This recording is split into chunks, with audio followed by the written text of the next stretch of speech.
I wanted to read something from Native American myths and legends again. Uh, Beginning of newness. Zunai. Before the beginning of the new making, the All-Father Father alone had being. Through ages there was nothing else except black darkness. In the beginning of the new making, the All-Father Father thought outward, and space and mists were created and uplifted. Thus, through his knowledge, he made himself the Son, who was thus created and is the great Father. The dark space is brightened with light. The cloud mists thickened and became water. From his flesh the Son Father created the seed stuff of worlds, and he created himself, rested upon the waters.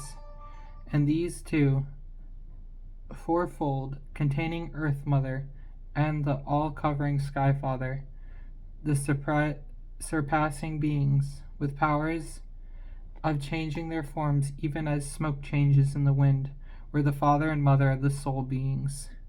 Then, as man and woman spoke these two together, behold, said Earth Mother, as a great terraced bowl appeared at hand, and within it water.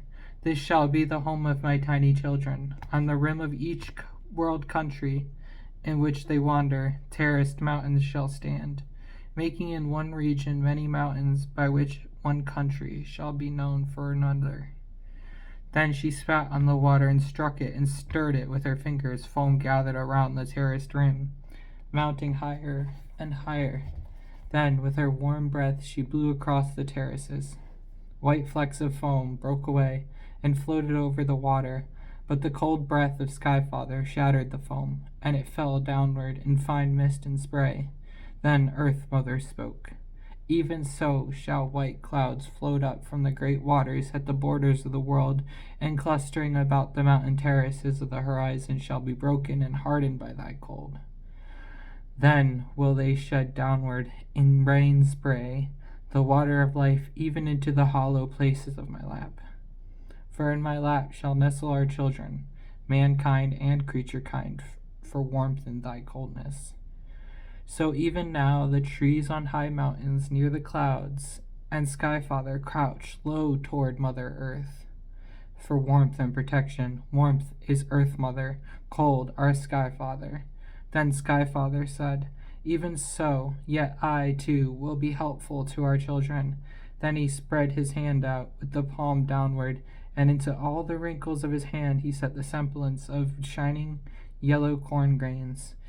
In the dark of the early world dawn they gleamed like sparks of fire. See, he said, pointing to the 7 grains between his thumb and forefingers.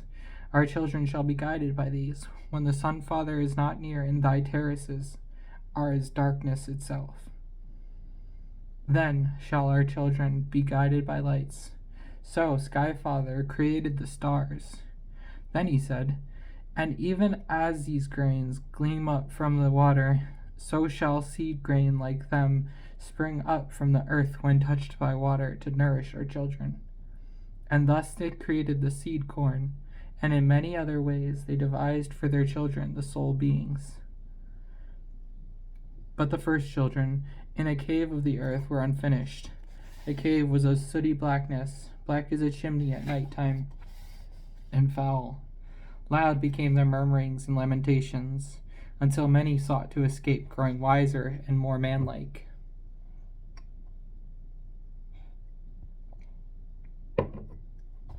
But the earth was not then as we see it now. Then the Sun Father sent down 2 sons, sons of the foam cap, the beloved twain, twin brothers of light, yet elder and younger, the right and the left, like to question and answer in deciding and doing. To them the Sun Father imparted his own wisdom. He gave them the great cloud bow, and for arrows the thunderbolts of the 4 quarters. For buckler they had the fog-making shield, spun and woven of the floating clouds and spray. The shield supports its bearer, as clouds are supported by the wind, yet hides its bearer also.